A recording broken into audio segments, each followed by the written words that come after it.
Hello everyone and welcome to another SEJ Marketing Think Tank webinar. Today we will be talking about Search Engine Journal actually and how native advertising grew SEJ's revenue, and we'll be joined with the presenter today, Loren Baker, who's actually the founder of Search Engine Journal. So he has probably the best perspective of the growth of this over the many different years. So my name is Brent Torres. I'll be the moderator. I'm going to let Loren do a quick introduction about himself, and then I'll go into some of the housekeeping things that we need to remember.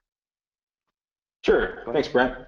So, like Brent said, my name is Loren Baker. I'm the founder of SEJ. Been working with Search Engine Journal for 15, going on 16 years now. And I also spend time at my agency, Foundation Digital. So I have a pretty solid background with SEO, paid search, social strategy, content marketing, yada, yada, yada. And, bring it every day over on the SEJ side. Awesome. So quick housekeeping. If during any point during the webinar you have any questions, comments, experiences, anything you want to participate with, we'll be using the Twitter hashtag SEJ Think Tank. That's SEJ Think Tank. So any questions you have, just make sure you add that hashtag to it. We'll be monitoring that.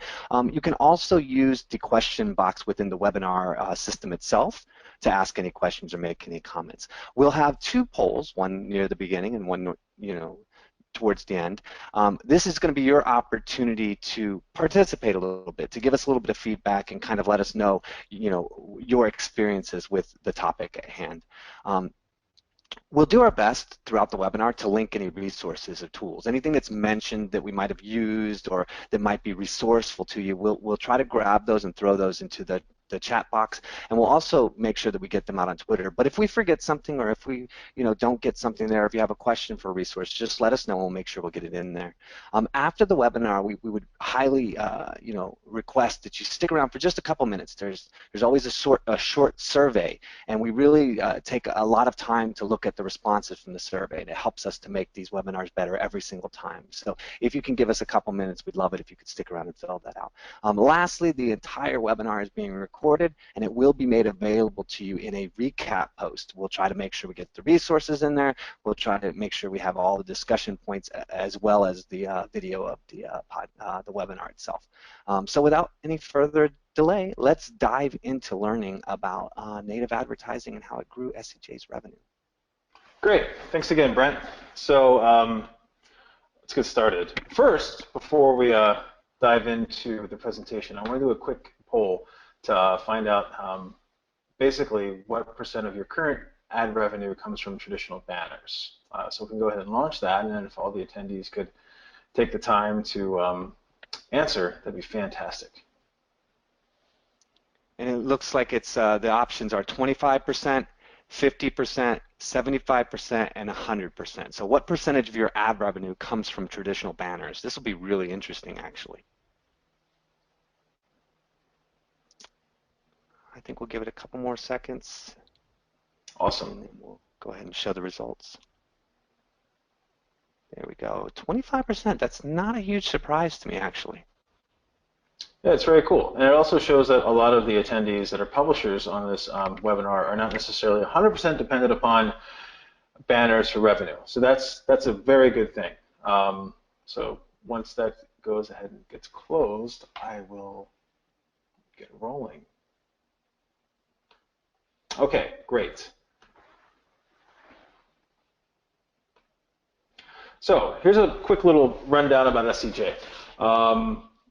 Basically, today we're going to go over, you're going to learn about how a 13-year-old site with really no direct advertising format grew our sales, 4x'd our sales in about a year by bringing on a new native advertising campaign when previously we were just really relying on banner ads and some other forms of monetization. Hey, Loren. Yes. Sorry to interrupt. This is Kelsey, everyone. We can only see your video, not the slides. Okay, hold on. It looks like, how is it now? I still see video. Do you want to put it on my screen? Oh, wait. Oh, Now I see your screen. there we Okay, go. cool. Oh, no, Sorry now about it's that. just it's the word. It's not the presentation view though. If you can get the maybe switch it to the presentation view. There we go. We're How's it back now? on track. We're good. Okay. It looks Rock like it on. stopped sharing after we did polls, so we'll keep that in mind for the next poll. So how you all can learn as publishers from SEJ's story. Again, we were an old publication, we're an older blog that has seen various forms of ad revenue throughout the years, and we decided to take on more of a native platform for various reasons, so I'll go through that. And then a big point, and probably one of the ones that is most talked about in the world of advertising right now, is how you can defend your current ad revenue from ad blockers. And we'll go over the growth of ad blockers and how to really make your site ad blocker proof. So in the year 2014, like I said, SEJ's Income was based pretty much on Google AdSense and ad exchanges, just banner ads going through DoubleClick and other networks showing on the site. It was a very passive form of income because once we put those ad format boxes on the site itself, we really didn't have to change that much. We would change the locations or whatever, but as you know, one of the benefits of working with an ad network is they take care of placing the ads and selling the ads and everything else. So we were just like, hey, let's put the boxes on there and we'll get checks in the mail. However, in 2014, we had identified the fact that we really wanted to grow SEJ as more of a media company and less of a blog. And what that basically meant was bringing on more editorial staff, producing more quality content, like the webinar that you're on right now, and podcasts and whatnot. So I really took the initiative to start exploring direct advertising sales and really toying with new advertising channels that can be sponsored. Now, term native advertising typically refers to either advertorial or on-site sponsorships. So that's the direction that we went into. Now, there were some challenges that we faced when we started doing this, and I really feel that if you're going to start selling ads directly or you're looking into selling native advertising directly on your site, these are some things you should really think about, and maybe it'll help you along the way. Number one was a salesperson. We really had no internal sales process and had not had luck in the past working with external salespeople. Like I said, ad networks typically take care of most of that, and it just was something that we didn't have set up in our infrastructure. Luckily enough, I do a lot of sales in business development and have done so in the past. So I took it upon myself at first to start contacting some of SEO tool companies and some of the traditional advertisers that we saw buying banners on our site, or working with our competition and introducing some of the new ad formats to them. It really helps though when you are starting out the sales process to have someone that's close to your site. So if you're a publisher yourself, or you have someone that works and knows the site, start them out in the sales process to build relationships, and then really optimize on the CRM thing. We really noticed that, and that helped out a lot. Also, with accounting, we had to really develop a proposal, insertion order, invoicing, and collection system that we did have for a very small percentage of our ad buys and monetization previously, but we didn't necessarily have for like scaling out. So we had to work on scaling that out as well. Also, another challenge was user experience.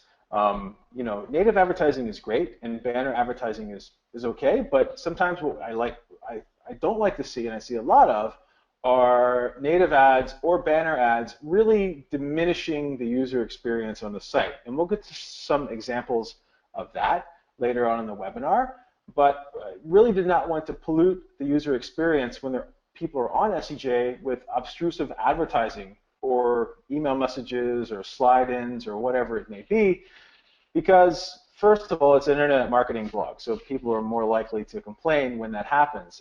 But secondly, we kind of have a standard to hold ourselves upon, and that's really boils down to integrity. And at the end of the day, one challenge that we also saw was implementing advertorial into the site into the form of sponsored posts, or like we like to call ad announcements, while keeping a division of church and state. So making sure that advertising is on one side and then that the editorial that we have on the site is on another. We saw that as a challenge as well. So what I would say is when you're getting into creating your own self-service or native ad style platforms on your site to help defend you from ad blockers or get a bigger revenue cut than you're getting from some of the ad networks, really take these challenges to heart and think them through. Like I said, making SEJ ad blocker proof was a pretty big deal as well. So as you see in the chart to the left, average US ad blocking for users is typically around 9%, much higher in the EU. They don't like cookies there either. But what I found was, or what we found was, we did a pool on SEJ by basically placing an event in Google Analytics anytime someone uses an ad blocker, and we found that 24% of the people that currently visit SEJ use an ad blocker. That's 24% of the folks. If we were running banners all over SEJ, it's 24% of the site, 24% of our revenue that would be cut. So like OMG, we're at 24%. Ad blocking, it's kind of like in this infancy of resurgence right now. It's only going to grow. So how do we fix that? And how do we make sure that we can send balanced advertising and advertorial messages to our users without having them all blocked across the board? And as you can see here, adding to that 24% number, we see that the ad blocker, based upon Google Trends numbers, there's that resurgence, right? So it's definitely happening, and it's definitely something that you have to prepare for. And something to keep in mind here, too, is that whether you're a publisher that's in it for the long haul or you're looking to possibly sell or flip your site down the road, you really have to take this into consideration, because if the bulk of your advertising right now is based upon banners, there's a very high chance that 20%, 40% of that, 50% of that can be taken away, which can really hurt your long-term valuation. So hopefully today you will learn some tips and techniques to get started on selling native ads that don't only help you in the short term, but also really help you position yourself for long-term success with the demise of digital display. So, like I said, we're in the age of the decline of display. So, again, how can publishers prepare for this decline and set yourselves up for success? I'm going to run through what we've done at SEJ. I think we've done a fairly good job of what we've put together. And so this will serve as a case study, but hopefully a way also for you to build upon what we've done and generate some of your own ideas. And one thing I really want to go through while I'm reviewing this is making sure that the advertorial that you put out there is Google safe and focused upon quality. So let's get started with SEJ Takeovers. Basically what I wanted to do at SEJ was put together a takeover or skin of the site that would be very beneficial for our brand advertisers and have a branding, have high branding associated with it, not take away from the user experience, and still have a click-through call to action that's good from tracking performance. So what I did not want to do was put together something like you see here. This is a bad user experience example. It's basically when I went to the next web to read a story about Uber, I was served an ad that basically canvassed the entire browser window, where I had to slide over the article to read it, right? This is my first experience reading this article. This is not a great user experience. It's not great for the host site, and it's not necessarily great for the advertiser either. Another very popular site that's in a channel similar to ours is Forbes. So when I go to read an article on Forbes, I have to wait a handful of seconds to read a thought of the day and look at a big ad. That's not what I want to see. When I go to a site to read an article, I want to see the article. I don't want to see the interstitial, and I don't want to see something that makes me have to slide the article over to read it. A very bad user experience. So what we did was we invented the SEJ Takeover. And like I said, it's a great brand experience. So here's an example of one we were doing for an SEO tool company recently, where in this specific example, they don't have their logo, but they do have the call to action to download right there. And then also having the, hey, low SEO budget, get all the tools you need for free. Well, who doesn't need that, right? So it's right there across the entire site. It's a huge ad, but it doesn't necessarily take away from the user experience and ability, one, for people to scroll and navigate on the homepage, and two, really for you to read a post, or for users to read a post when they're on the post level. So what we really liked about the takeover is it also kind of replaced the traditional leaderboard, and it's been a fairly hot seller as well because of the branding aspect and the call to action aspect, and the takeover really takes over, again, the entire site. So again, in this format, we took over the leader, we replaced the leaderboard, it was shown on all pages of the site, a clickable call to action. It's typically aligned with an informational content offering, meaning that, you know, buy now doesn't always work in this type of format, but hey, download this ebook, or find out more about this specific offer, or sign up to our list to get this. Works very well. And also, you know, the big question is, when you're doing something like a takeover, do you want to have too much above the fold? A lot of the feedback I heard when we were making changes was, oh, you don't want to have too much above the fold advertising. Google's going to penalize you. Well, Google is going to penalize you if ads are popping in and taking over the entire above the fold experience. But as you see in these examples, that's not the case here. So I think in this way, we really crafted, and we started out a little bit larger, and we had like takeover stuff on the side, and we optimized it to where the user is and making sure they get the brand there, and we really found a sweet spot in terms of keeping the user experience genuine, and also getting the ad messaging out there. Now, something we also decided to build upon was our SEJ email service. So for a while, before we made the big switch to, or the big expansion in the native advertising, we were sending out SEJ newsletters sporadically, usually through text, or like, you know, typical email format, so it looked like a regular old email. And what we decided to do was really beef that up a little bit. So we started to make sure that our SEJ wrap-up email, which is all the popular SEO stories of the week, sent out on Fridays, and always on Fridays, and always at the same time on Fridays. And it sounds very typical, but and simple, but it's something that we weren't doing previously, and we really wanted to have that Friday slot specifically for information. And then what we started doing was, based upon when we started talking to publishers about takeovers and other native offerings, everyone came back to us saying, hey, what about email? Can we do an email ad blast? What can we do with your email newsletter? And what we really found out was that email, it's direct marketing, it's demand gen, and it's really hot potatoes in the form of like, this is what I have and everyone wants to buy it, right? So we started doing bi-weekly ad blasts, pretty simple sale. And again, this is like, the point here is we would contact people about buying one native form or selling one native form of advertising on the site, and they would ask about email. So we identified that demand, right? And then basically invented a series of email systems to help supply that demand. So we started bi-weekly ad blasts. Those sold out fairly quickly. We decided to increase our cap to one email ad blast per week, and that's where it sits right now. And then what we also did was we added event emails and the post of the week, which you see here on the right, to really, I guess, make it a more intimate, informational email experience. So we're not just selling ad, but it's, hey, here's events. Hey, here's a great post on this. Hey, here's the wrap up with the SEO news of the week. And it really helped develop email into a legitimate channel for us.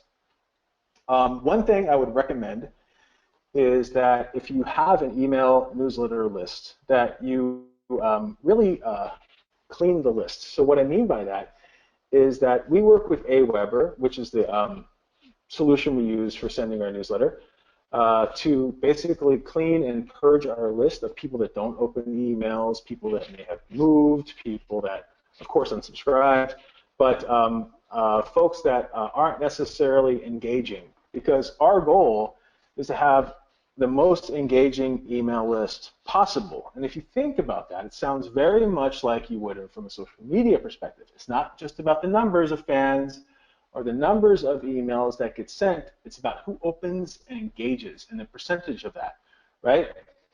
So we work with Aweber to clean that list. We also vet advertisers. Email is very intimate. That's the thing about native advertising that goes back to the trying to keep integrity with the site, is that I don't want to send an email out to 30,000 people saying, hey, buy links for $5 and you'll rank in Google. We turned down a lot of advertising, and we turned down a lot of inquiries like that because it's not necessarily good for us to push those kinds of services. So we really vet our advertisers, especially when it comes to email, because it's the most intimate form of marketing there is.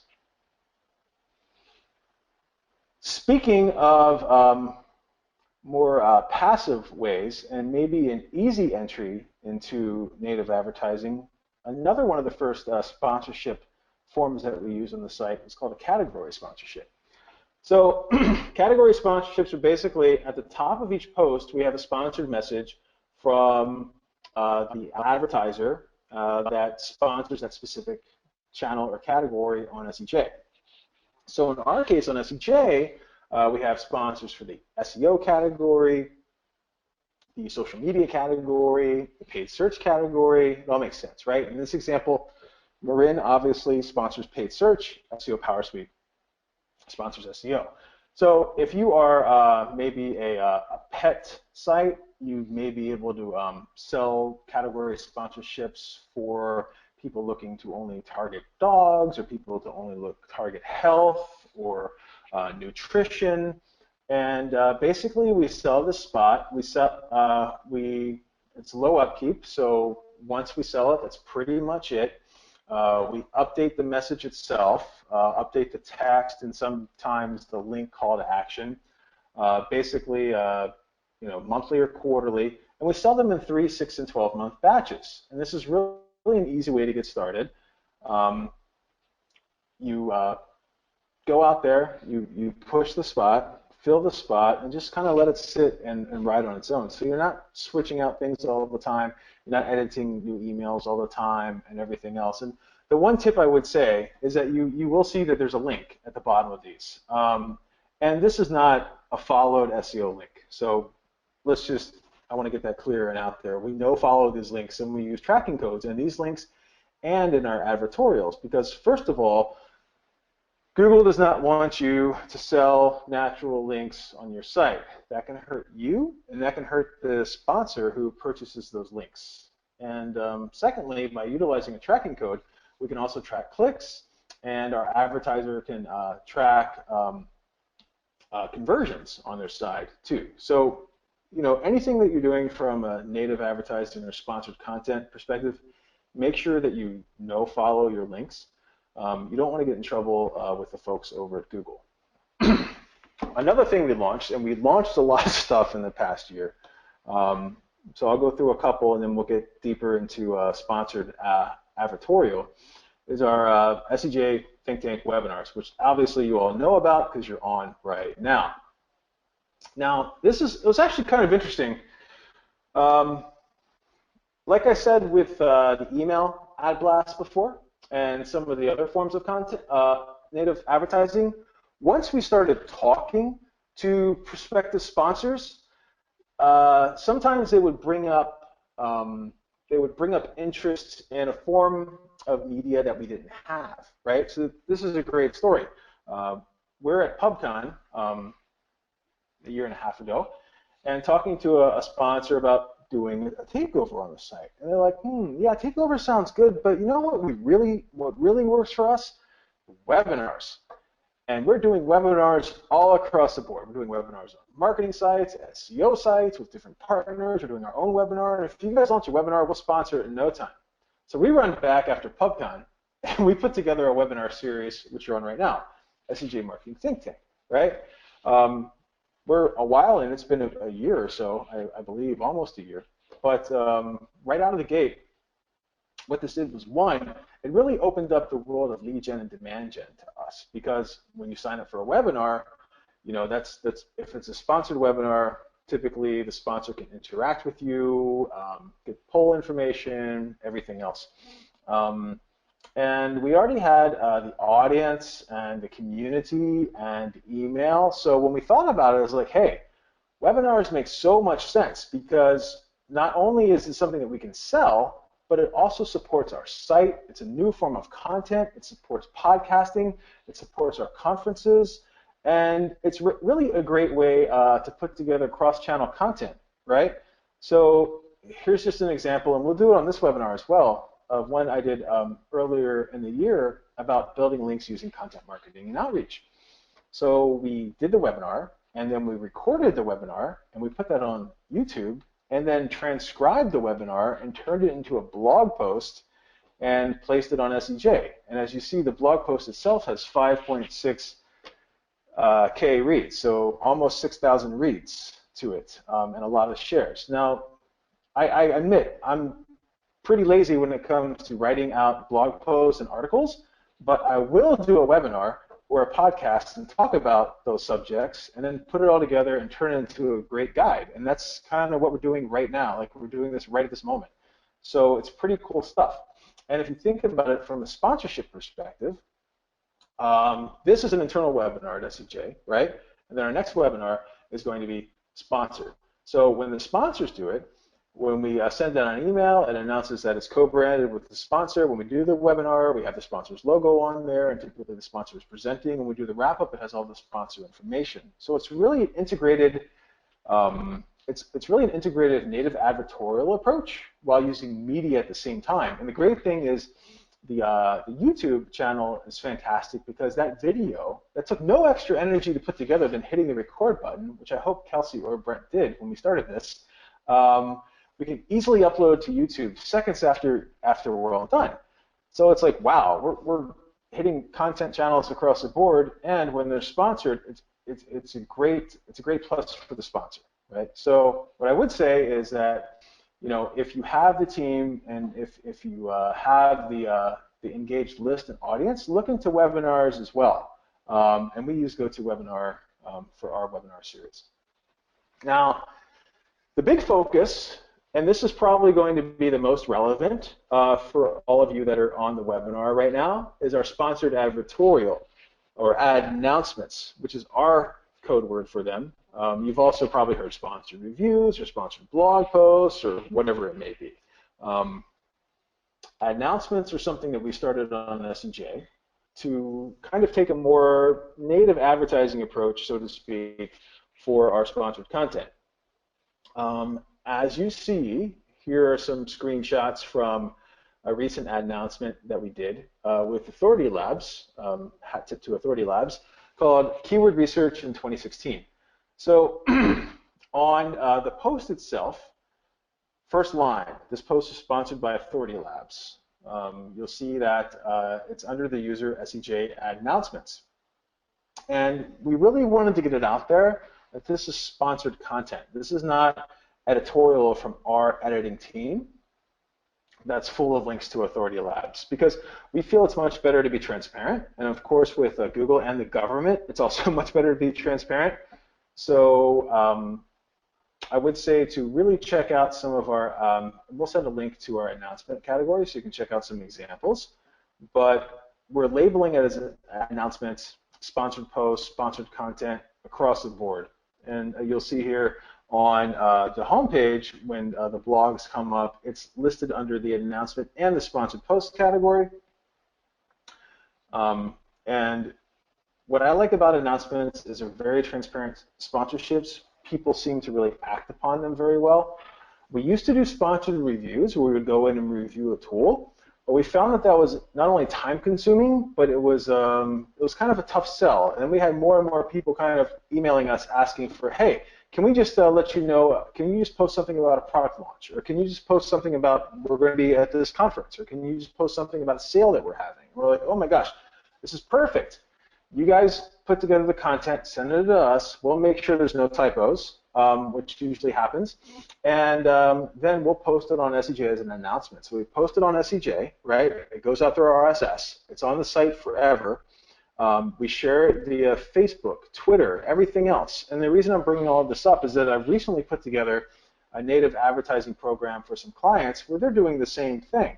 And what we found is it works so well, especially, let me go back to this, like this 1.7 thousand reads for keyword research in 2016, 1.7 thousand is pretty good. Like it's above average even compared to the regular content that we get on the site. And this is a great testament to being transparent, being relevant, and then having the type of sponsor that people are going to read about and click to. So again, everything that we do on the sponsorship side with ad announcements or sponsored articles or whatever you want to call it is transparent, not trying to fool anybody. We utilize UTM tracking, or we push for UTM tracking because now SEJ is secure. So if you don't have UTM tracking, sometimes the referrals will get kind of botched up as direct referrals. So always put in some UTM tracking like you would on any other ad campaign.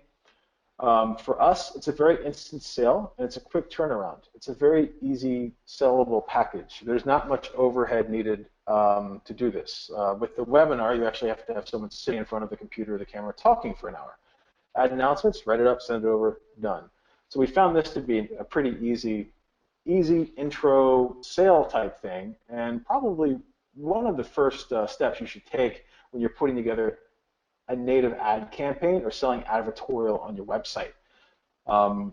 We've developed a reservation platform, which I'm really excited about, and it really helped us expand our advertiser base. So announcements, we found them to be affordable, right? Or sometimes a little bit more affordable and competitive than some of our larger campaigns that we do for some of our larger clients. So we've had smaller businesses come to us, secure announcements, and have success from that. And that's been a great thing, not only for us, but for the small business to have that brand association with SEJ. So here's kind of a snapshot of the reservation platform we put together on the site. I wanted to try doing something direct, and that's been the whole theme of this. Like, let's sell direct, buy direct. So you can go to SEJ right now if you want to. Check out our announcement page. It's available in the Media Kit/advertising section. And you type in your information, you look at dates where there's an announcement available, and you buy directly from the site. This has been really nice for us because we've been able to, quote unquote, bypass some of the ad networks that not only take the cut, but they also have that relationship going with the sponsor and advertiser. And at the end of the day, it is really about relationships. At our last event, we had about 25 advertisers all together at like a small little party, and we didn't have that before, and it's been great with building into this year. But don't just look at what we've done on SEJ for great forms of advertorial. A lot of very large sites and large publications are doing this. So here's an example from The Atlantic where IBM has an entire section of their website called Power and Data, where they have articles and ebooks about Watson, social business, computing, mobile, everything else. Pretty great stuff. All produced by IBM, all sponsored by IBM, but again, all very good content. Second example is from Lifehacker, which is a Gawker publication.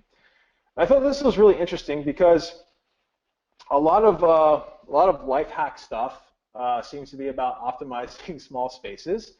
So this is an example of like State Farm putting together a life hack style article, right? And it being placed on Lifehacker and life edited with there's the State Farm logo there, right? But there's also the subtle branding of the State Farm color scheme within the illustration that's placed in this post. And I really like this example because it fit, just like the advertorials do in SEJ, it fits the target market, it helps with the overall branding, and it's subtle yet direct, right? Everyone knows it's a State Farm ad, but it's great content. The third example is a BuzzFeed one, which I really liked. This was put together by Dunkin' Donuts, and they're basically sponsoring a listicle on BuzzFeed, 10 simple tips to start your morning off right. And we're probably all sick of blog posts and articles about how to wake up in the morning and how rich people wake up in the morning, everything else. But this one I thought was pretty good because it was actually funny. right? And kind of making fun of the how to wake up, like, you know, brush your teeth, yada, yada, yada. But drink a cold glass of water, and you have the kid there in total BuzzFeed style and an animated GIF, and all of it is brought to you by Dunkin' Donuts, which we all know is more than just a donut company, also a coffee and a lifestyle company.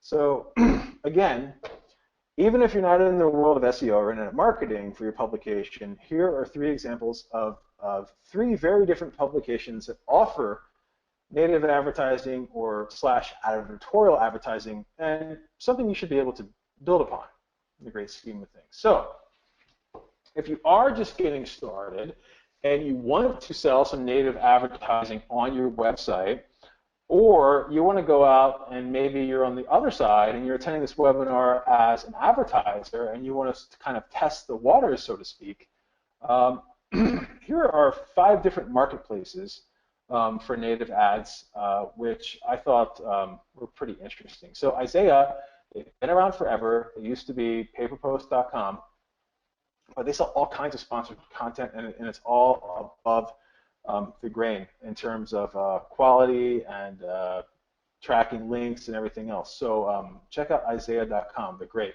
Cooperatize, they're basically a CPM network where native posts can be placed within an ad block on your site and shown.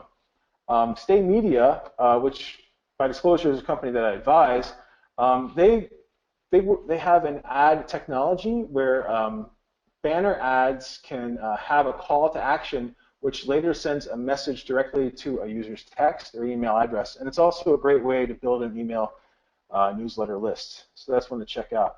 Stack Adapt is a programmatic content advertising network, which is almost like a content discovery network. And I'll get into those in a minute. And also Buy Sell Ads, which is a company that we've worked with forever over at SEJ, buysellads.com. They're getting in the native by selling sponsored posts, so definitely check them out. Like I was saying before about Stack Adapt, there are some content discovery marketplaces out there. And what's interesting here is that when I think of native advertising, I think of integrating ads and sponsorships into the website, so it's kind of native to that website, right? It lives on the website, it breathes on the website, it's indigenous to the website. And you know, it's just part of the overall ecosystem. Now, native advertising also covers the world of content discovery, which is basically you can advertise blog posts or articles from your site onto the sites of others out there.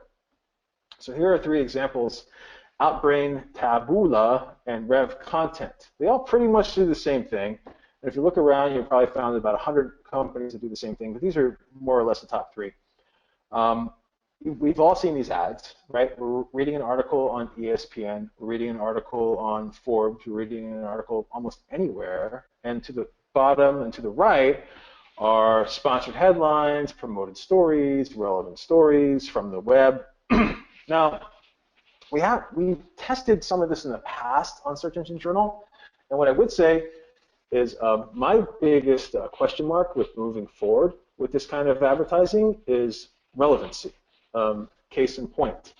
So, you know, if we were running these ads, and some of these come from B2B and marketing websites, you see that the first one on there is what these base watch beauties look like now.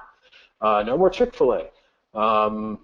You know, skin tightening. So it's gotten to the point pretty much where you see these ads everywhere, but they're always not relevant to the content. And that's the one thing I always try to go back on in terms of user experience and integrity.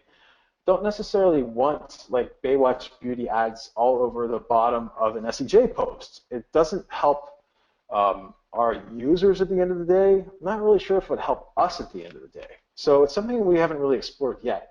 But what I did find is that on one site, it looked like there were, the one to the right, it was a business website, and it looked like the results were a little bit more relevant, yet political, right? So that's the other thing too. Like, do we really want someone to be on SEJ and see a picture of Hillary Clinton screaming or Donald Trump cartoon on the bottom of the post? The answer is no, right? So really, like, we haven't gone down this road fully because we like to have full control of what's on the site because we think about our users. So what I would say is before you kind of dive into content discovery, check out some of your competitors that might be running Outbrain or Taboola or Rev Content and see what ads are being shown. And really talk to the reps about that too. Because probably, if you're a publisher, you've probably gotten emails and calls and stuff like that.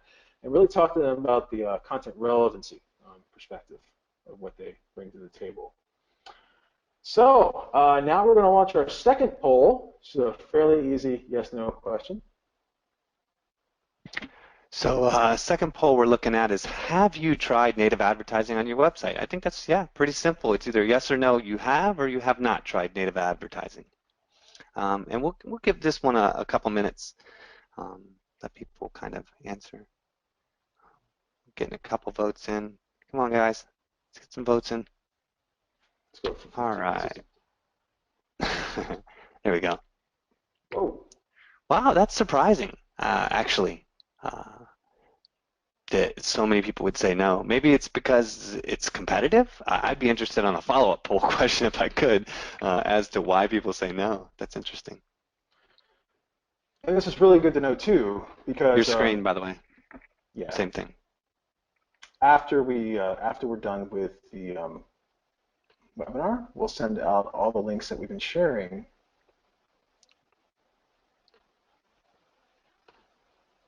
We'll send out all the links that we've been sharing on this presentation after the webinar as well. For all of you that have not gotten into native advertising yet, hopefully we've shared something that will be helpful to you and help you get into this space. So thank you. Again, it's been Loren Baker, founder of Search Engine Journal. Thanks for taking the time to listen to basically our case study, and wanted to introduce some new formats and tools to the group as well, and hopefully help you in the grand scheme of things. Thanks, Loren. It's a lot of really good information. I think, listening to it and going through it, I think it's sometimes a little difficult for companies and websites to figure out, like, where to really begin, where to really get started, what do I do to make money on my website? You hear, ask all the time, and then somebody comes up with an idea and they're like, oh man, I never thought about that. So I think there's a lot of things in here that, maybe not everything fits perfectly, but it definitely gives people a lot to kind of expand on what they're doing and maybe make some extra money and turn some things around. So I think that's really helpful. Yeah, and the one thing that's interesting too is that, like, before Google rolled out AdSense, it was basically up to small publishers to find ways to scrap around and make money and sell things directly. And then once everyone started running AdSense, it was kind of like, hey, we got it taken care of. We're part of the exchange now. You don't have to worry. But now we're kind of we've gone back to the whole, how do we make more revenue type thing without serving ads. So well, I mean, it also comes back to one of the things that I first learned, is AdSense was great, right? It's like, all right, throw AdSense on there, and then you find out that like 80% of your clicks are worth a cent. It's like, wait a minute, I'm giving away my inventory for 1 cent, and so then it became the whole, stacking ad networks, right? It was like, all right, so I got AdSense, and then if AdSense can't beat this price, then I'm putting Technorati Media in there, and then I'm putting, the next thing, right? And so it became a stacking thing, and then it was such a challenge to kind of figure that out. So I think this also is a good point to kind of look at, even if you are running native display, not only how many people are blocking it, but how much of your inventory is going out for pennies. I mean, it'd be much better to even run a newsletter sign up in some of those spots, so I think that's another really good thing for people to look at. That's true. And if you're spending the time, right, to like blend all those ad networks together and optimize them via the exchange or whatever, where you're not getting a bigger cut, why not spend that time trying to sell ads directly? And that's basically how this got started. Exactly. So it's been a good ride. Really great information. I just want to, throw a quick plug out there for our next webinar real quick before we jump into Q&A. We do have a really great one coming up on February 17th, same time, same day. It's going to be how to use a podcast to build your email list, and it's going to have Jared Morris, who's the VP of Rainmaker Digital. I actually did a panel with Jared before, and really, really smart guy, very, very creative in his approach to podcasting. Definitely recommend people register and check that that out if you're doing anything with podcasting. Extremely, extremely helpful guy, and a lot of good information there. We have quite a few questions here, so I want to jump into them. First question, do you do prospecting to find native advertisers, or do they mostly just come to you? What's your strategy for getting advertisers? Oh, that's a great question. So we've been, I mean, I don't want to say lucky, but we've been lucky because we're a major publication in our industry, right? So we have people emailing us all the time from various companies asking about sponsorships and offers. Now that's escalated after we first started finding and launching our ad formats, of course. But the first thing I would say to do if you're prospecting is really start diving into your, like, write down your 3 top competitors out there. And also possibly any conferences that might be in your industry. So 3 top competitors, look through their sites, look what they're doing, right?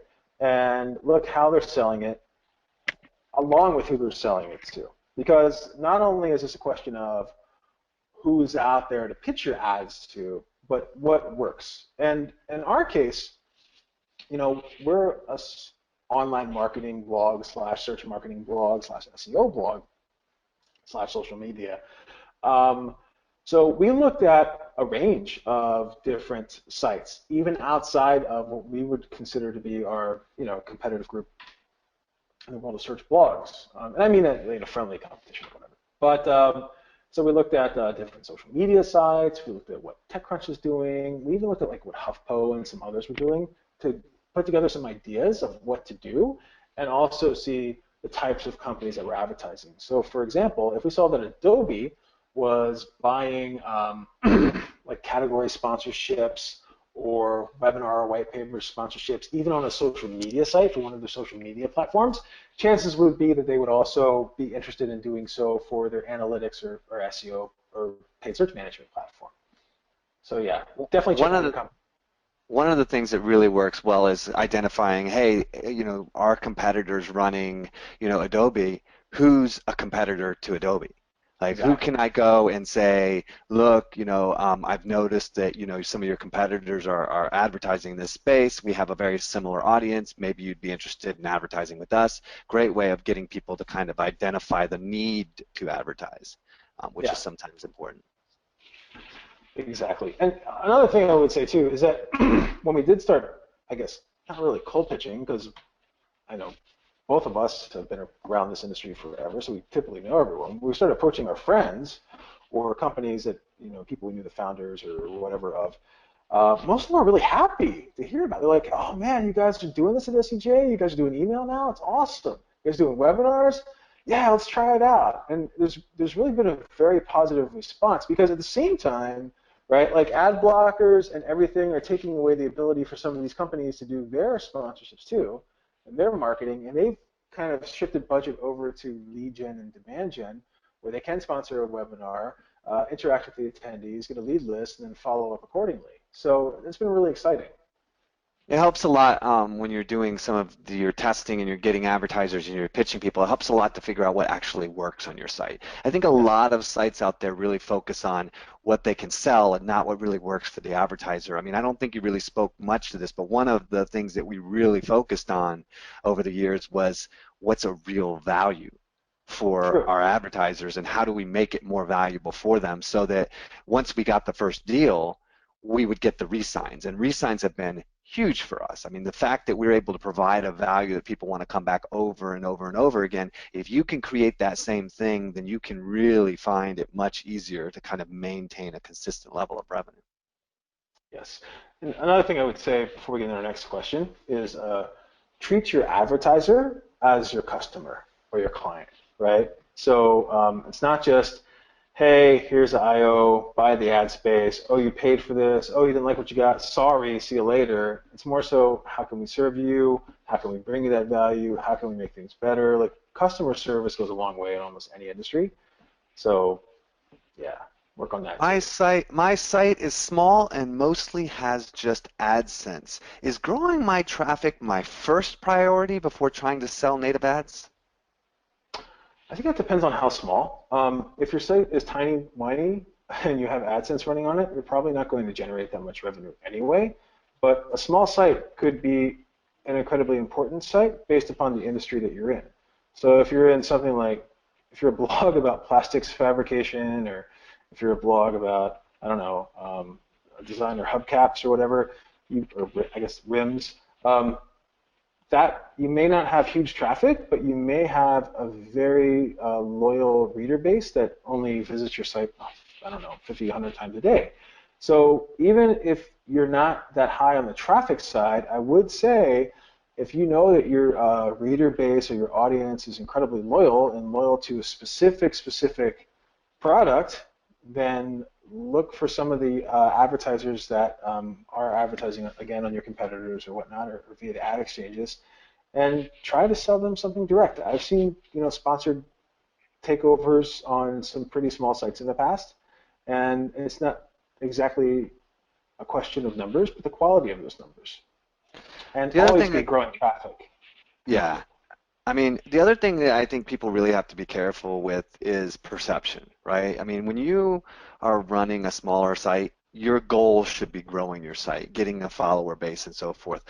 Sometimes the AdSense revenue is not worth it, just if it's interfering with you can get lost in the idea of trying to get clicks and saying, oh, I'm going to put my ads right here underneath the title. I'm going to really put it prominent because I want to make, 10, 15 bucks a month. Sometimes it's better to just say, look, the ads aren't important yet. Let me pull back and focus on the quality. And if you are going to implement ads on a small site, I think you really need to make sure you implement it in a quality way. Make sure the colors match the site. Make sure you're implementing in a way that looks like your site's very, very legit. Because there are some sites out there, there are still people out there that look at poorly implemented ads as being like, all this person's doing is just running content for money, and they kind of are not as likely to share, not as likely to link to it and participate. So some things to It's consider true. there.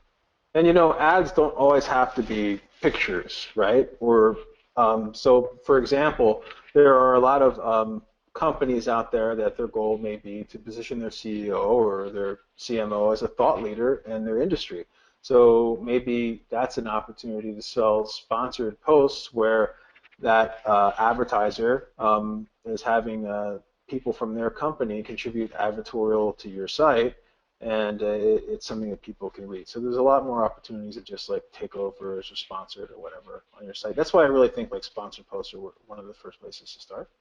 And it's very active. Like people want to be out there in native advertising right now. Again, they're scared about ad blockers, and it's part of the huge transition into transparent content marketing and everything else. So we look at the flip side for a second and say, I'm not a publisher, I'm an advertiser. And there's all these, ad blockers and so forth out there that's getting in my way. How do I find good places to advertise? Yeah, that's a good question. Like I went over some of the marketplaces that are out there. So most of them work with publishers and they work with advertisers. So that's a good place to start. And we have the list right here in the chat box. I would also say, start. I mean, it sounds very simple, but do a Google search for sponsored content and your industry, and do some similar searches, and find also some of the top sites that are out there in your industry, and see what they're offering in terms of sponsored content. And sometimes they don't do a very good job. If they don't do a very good job of packaging that, then it takes an email or two to their ad person or to their editor to get something in line. Now, one thing I would recommend as well is sometimes just doing things outside of the norm can be a really great win for smaller sites, or even if you're not a smaller site. For instance, if you have a certain product line, one thing you can do is you can search the queries that people would be looking for to find that solution. And then when you see what's ranking, sometimes there's opportunities. Sometimes smaller sites with not many ads or not many opportunities show up in a search result where you're like, I can get the #3 spot result and have this great takeover ad that people who are finding this #3 result are looking for this solution to their problem, and our product also solves that problem. It's a great opportunity to find really, high ROI ad opportunities. Yeah, those those little sweet spots are the best. Like, it's kind of funny you bring that up because I'm working on a campaign right now where there's a query that I know is going to get pretty popular, and there's a site there that basically is like it's like a gem. It doesn't look like it's been touched in 5 years and gets a lot of traffic. And it's just like, wow, this is a great opportunity to develop a good relationship with this owner. Maybe even give them some tips on how to make their site better, and either contribute a piece of content that's either sponsored or possibly non-sponsored, right, as a gift. But yeah, totally agree. So let's look at another one. For Q&A, what's your 20% effort that brings in 80% of the revenue? Oh, that's a really good question. And I forgot to bring this up. I would say that 20% of the effort is, well, the first thing I did that was right is bringing on a project manager to help with all of the paperwork back and forth. And Jessica Cromwell does that at SEJ. She's now our director of sales and events, and she's been amazing at doing that. But the best way to spend that 20% of time is to really take the time with putting together a media kit, putting together a slideshow, putting together all of the collateral that's needed to make that sale and answer questions, even putting together something like an FAQ, right? Because you get a lot of the same questions. Oh, what's your readership like? What is their position or title at their company? What kind of companies do they work for? So when you can put together media kits, send out surveys to your readers, gather all that demographic information and put it together into one easy to digest format for your advertisers, that's probably the best use of your time. And then also having like the insertion order and contracts ready to go is great too. But that's been like the best 20% of my time that's been spent bringing in 80% of the revenue. It wasn't my time, it was actually done by Jessica, and those were really working with the team to put all of that information together. One last quick question. I think we only have time for just one more, and this is, I think, a pretty quick one. When it comes to pricing, do you list your pricing publicly, or does it depend on each type? Yeah, we list our pricing publicly now because of the main demand out there. Sorry. At first, we were kind of, it's great to have rate cards, right? Because once you get people contacting you to your advertising page, and you should have an advertising page, and you should have advertising at what your site is as your email. But once people start contacting you and asking you for advertising, they're going to be asking you for media kits and rate cards. And a lot of those folks would be traditional media buyers. So making sure that your native advertising formats are included in your media kit and your rate card is pretty important. And really, it's just old school advertising. You have a price to start with from a negotiation standpoint. So if you don't have to worry about negotiating and you have enough demand coming in, you'd be like, oh no, I don't budge. Or it's always best to quote high and then work down low as opposed to quote low. So I like putting the ad price out there. The one challenge, well, not really a challenge, but I guess that we face is every year it's always time to like change the ad pricing or whatever. So make sure that if you do have your ad pricing out there, you replace that old media kit file with the new media kit file, so you don't have people finding your old pricing and trying and thinking that that's what they're buying. Yep. That's a really good point. And sometimes just having one location for all of that Yes. can be great. That way you don't have to change 100 different places, right? Absolutely. So that is all the time we have. I encourage anybody that has additional questions to please continue asking the questions, especially on Twitter with the hashtag SEJ Think Tank. We'll continue to gather those questions, make sure we get Loren's answers, and we'll include them in the roundup post that we'll be publishing. I do ask again, if you have 5 minutes, please stick around for a quick survey. Give us your honest feedback. We have pretty thick skin, and we really want to know, how to improve these things for you and for everybody else. So please provide us that feedback, and until next time, I bid you farewell. Thank you for joining us, and we look forward to seeing you on another SEJ Think Tank webinar soon. Thank you.